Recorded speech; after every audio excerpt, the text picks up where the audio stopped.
Welcome back to No One Is Coming. The answer is you. In today's episode, we are diving into one of the most important topics, ideas that I find in transformation and self-growth, and that is self-trust. We are going to dive into the inner critic. We are going to learn about what it means to embrace vulnerability, and we are going to understand how self-trust is actually the foundation of your true authentic self. So, that being said, let's dive in. In a world where we often find ourselves waiting for someone to come and save us, it's time to embrace one powerful truth. I hate to tell you this, but no one is coming. The answer is you.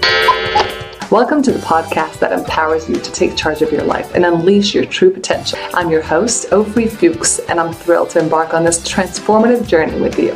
So, if you're ready to embark on a journey full of self-discovery, growth, and actually take responsibility for your life, then you're in the right place, and I'm so glad you're here. Now let's rock and roll. Hello, and welcome back. In today's episode of No One Is Coming, the answer is you. We are diving into the fundamental aspect of personal growth, and which is trusting yourself. I want to dedicate this episode to the teenage me, the 20s me, the 30s me. They were many years of my life where I did not trust myself. I didn't even know who I was, let alone trust myself. And I find that if you have any teenagers in your life, this is the episode for them. Trusting oneself, self-trust, is, I find, a cornerstone in building character and the ability to rely on oneself in self-reliance and for authentic living. And I find that teenagers, more than anyone else, are so prone to judgment, whether it's society and very much so self-judgment, pressure, overall pressure, especially in nowadays with social media. And learning how to trust oneself, how to trust ourselves is the foundation, again, the cornerstone of becoming less dependent on external validation. All those likes and shares and followers and so forth. We need to become more and more attuned to our inner guidance. There is so much noise out there that it's so easy to get distracted and get caught up and not even know what it is that you're feeling, what it is that you want, and who are you deep down inside. So if you don't know who you are, if you can't hear yourself, attune with yourself, you definitely can't trust yourself. So again, this is an episode that is dedicated to all you teenagers out there. I am not jealous. Absolutely. I think this is the hardest time you'll ever go through. So just bear that in mind. If you're going through a hard time, this is the hardest, I find. But that's just my personal experience. So let's dive in and talk about the inner confidence. Because inner confidence, knowing who you are, being able to trust yourself, all these things are aligned and they come together because that's what empowers you to push forward, to navigate life's challenges. That is, again, clearing all the noise, knowing who you are and knowing you can trust yourself and that you're resilient, that there is power within yourself, that you're resilient, that you can be graceful with any challenges. And having that center it builds confidence, and confidence builds character. But I know that this world is full of uncertainty and it's full of external noise. So how do we do that? How do we cultivate this essential quality? Especially if you're very young, but even at a later stage in life, especially when there's all these responsibilities, I remember as a young mom, there's always someone who knows better than you what you need to do. Other moms in your work, there's other professionals. People have an opinion about everything and anything, and they're positive they know best.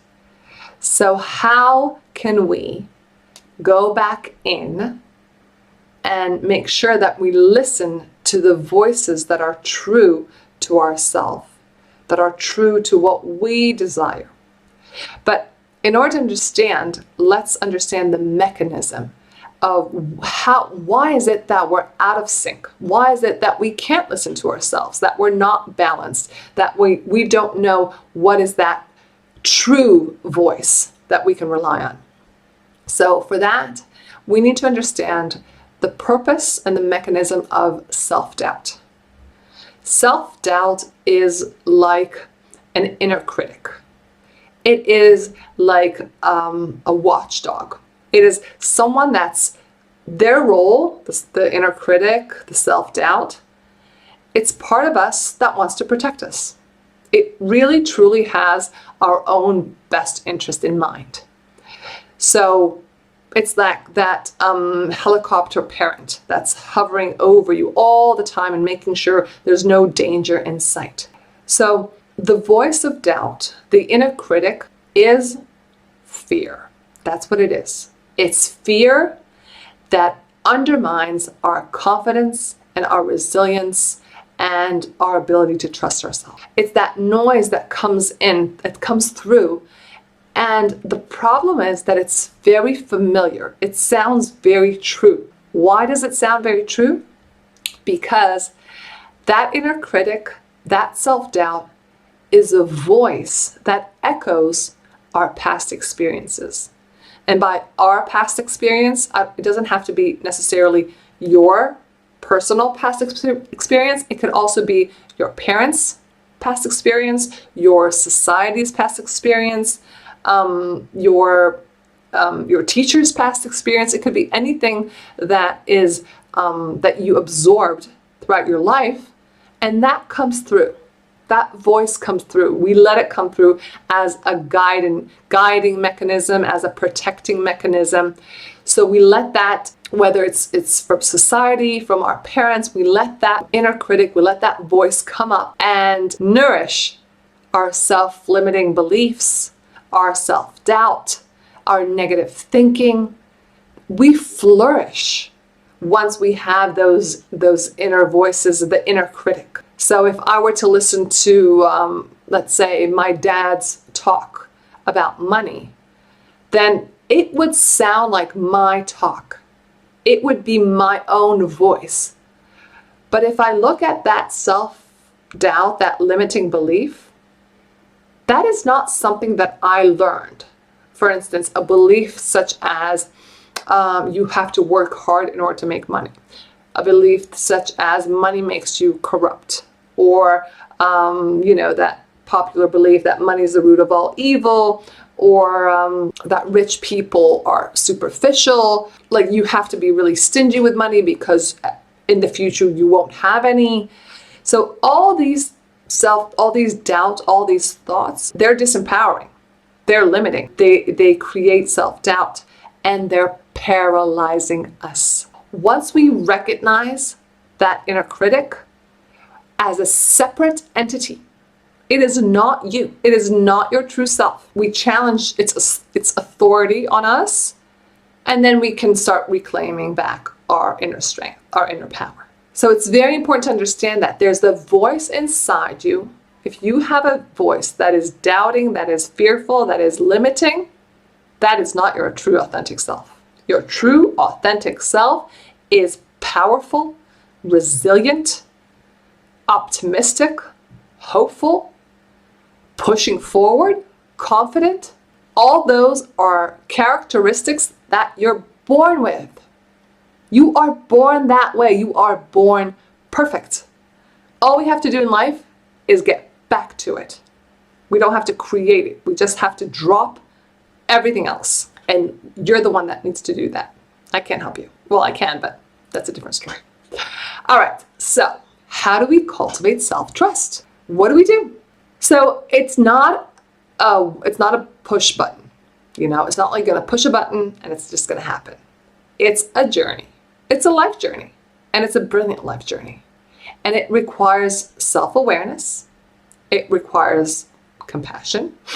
because you're going to have to be compassionate towards your limiting beliefs and limiting thoughts and negative thinking and fearful thinking and stressful thinking. All that is going to come up. And it's also a matter of being intentional practice. So you really have to focus about how is it that I'm going to get myself back together and understand that all these voices in my head is just external noise that I don't need right now. So we do that by starting to tune in. You tune in to that inner dialogue and you start noticing, you start recognizing patterns, repetitive thoughts that are self-doubt, that are limiting. I'll give you an example. When I had my kids, I started to have fears of flying. Just they came out of nowhere, but I was very nervous, or getting on the road. And I was aware, I had an inner dialogue between myself and myself saying, this thought is foreign to me. It is new. And I know that I can't have fear dictate what it is that I do or don't do. So if I need to get on a flight, if I need to get on the road, I will work on myself. And I will, whether it's Google, I will go online and Google some information about statistics about the car accidents on a certain road that I need to take. Or I did that. I went online and I checked how many plane crashes are there. And the odds are ridiculous. It's like nothing compared to car accidents or just, getting hit by a bus. I mean, you have a better chance of getting hit by lightning, seriously. So I needed that. I needed that confirmation, and I needed that assurance to say, okay, you're going cuckoo right now, and it's not helpful, and you do need to get on the road, and you do need to get on that plane because you want to. You don't want your limiting beliefs, and you don't want your fears to dictate your life. We don't want that. So challenge your beliefs. Start gathering evidence like I did. Start gathering evidence of past success. If you don't want to take that job or that opportunity, remind yourself, how many times did you just jump forward and say, I'm going to do something, and you just did it and you nailed it. It was awesome. Or you didn't nail it, but you grew from it and some other opportunity came from it. Or you didn't nail it and no other opportunity, but you practiced, and that was a practice run for you, and the following time that you did it, it was amazing. So gather that information. Start talking positively. You have a negative thought, reverse it. Do the 180 of it. Find yourself with a positive self-talk. Find yourself with an affirmation that can be a powerful tool for you, that can help you, that can lift you up, that can push you forward, that can expand your mindset. And also, start by setting realistic goals. Start small so you can collect your little wins and celebrate them. Truly celebrate your wins and celebrate your progress along the way. That reinforces you and saying, hey, I did this and this and this and this. I believe I have the ability and the capability to achieve what it is that I'm setting myself out for. So all that is just a way of saying, I can do this. I can do this. I can do this. That's an affirmation for you. I can do this. And lastly, I want to talk about vulnerability. And the reason I want to talk about vulnerability is because sometimes we just don't know. And when I'm facing a challenge, or when I'm facing, right now in my career, I'm facing a big question mark of what it is that I want to do. And it's blank. I have no answer. I don't know where I'm going. And I'm starting to have these limiting beliefs and self-doubt because when there's a void, the negative thoughts will come up. They love voids. They love emptiness. When you're bored, negative thoughts will come up. So be active. But I'm aware of that. I'm aware that once I clear and I have a big question mark and I don't have answers, then limiting beliefs will start coming up. Oh, you're not good enough. You're not worthy. There's nothing for you to offer to the world. And like what you've done so far doesn't mean anything, blah, blah, blah, blah, blah, blah. And once I clear that, I'm still in the clear. I'm still with that question mark. I still don't have the answer. But I'm allowing myself to be vulnerable enough to say, I don't know. And being able to be in the presence of the void, of the I don't know. When your kid asks you something and you don't have an answer, be confident enough to say, I don't know. Let's go find out. So even though it's very vulnerable and it might seem like weakness, if you're in a job interview and somebody asks you something you don't know, say, you know what? That's interesting. I don't know, but I'll be happy to find out. It's not a sign of weakness to be vulnerable. Brené Brown has, I'm sure you know of it. If you don't, look up on Netflix, Brené Brown vulnerability documentary. Vulnerability is a way to connect to yourself and to trust yourself. If you connect to yourself, you automatically are able to trust yourself and to be authentic with who you are and what you're feeling. And by embracing it, then we can open ourselves to new experiences. If you're a teenager and you're in a state and a place where there's social pressure to do something or behave a certain way, and you're not sure if this is the right way to go, you can just step back and say, you know what, guys? I don't know. That is vulnerable as heck. Being in the state as a teenager, to be in a position where you tell your friends, I don't know if this is what I need to do right now, that is so vulnerable and so dangerous. Teenagers are harsh, and I commend you for being in that place if you are in that place. But that is where you will grow, you will create new experiences, and you will discover the power within yourself to be a true leader. It requires so much courage to be seen in that way, to be heard in that way, in your true, authentic self. But I guarantee you, the rewards on the other side of it are so profound, so meaningful. You get a deeper sense of who you are, of accepting yourself, of being truthful to yourself, connecting to yourself and to others. So when we embrace vulnerability, we demonstrate trust, not only to other people, but to ourselves. And our mind is a sponge. It will see that. You do that once, twice, 3 times, and every time it'll be like, oh, this feels good to me. I want more of this. And every time you have a big question mark, you will go back inwards, and that's how you'll be able to trust yourself and navigate through life's challenges and through life's uncertainties. And you build that character, and you build that courage, and you build that self-trust. So I want to close with saying this, and this might seem a little spiritual to some of you, but bear with me. There is a voice inside you. That's your inner wisdom. You can call that God. You can call that spirit. You can call that the universe. You can call that consciousness. You can call that energy, whatever you want. You can call it you. Doesn't matter. But there's a deep voice inside you that's called inner wisdom that is channeled through you, through the world. It's the same wisdom that the world has. You have it. And that inner wisdom is your guiding force. And when you go inwards and connect to that, then it's impossible not to trust yourself. It's impossible not to be in tune with yourself. So trusting yourself, connecting that to that inner wisdom is such a radical act of self-love. And once you love yourself, you can truly love others.